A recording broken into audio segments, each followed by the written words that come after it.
Ho intenzione di scrivere, a dire la verità, ho già scritto la lettera, la spedirò.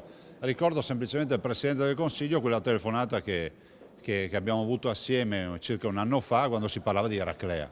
Mi garantiva che il governo ha attenzione per le località turistiche, per noi significa la prima industria del Veneto con 17 miliardi di fatturato e siamo la prima regione d'Italia. Aveva detto no già 2 settimane fa, quando quella dell'arrivo imminente dei profughi nei comuni delle Terme era soltanto una voce. Oggi, che la parola del prefetto mette fine ad ogni dubbio, confermando il trasferimento di 200 migranti all'ex basenato del Primo Rock, il governatore del Veneto non si arrende e scrive al governo. Ricordo che ad Abano Terme, oltre al tema turistico e la messa in discussione del nostro prodotto turistico, c'è un altro tema che è quello della democrazia.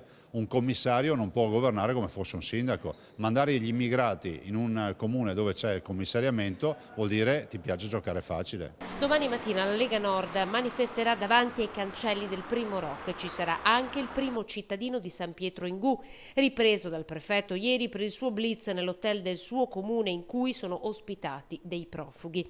Il governatore oggi ha parlato anche di sanità dopo la notizia di ulteriori tagli da Roma, subito smentita da Renzi, e sulla riforma della sanità ancora bloccata in Consiglio il governatore ha chiesto di votare.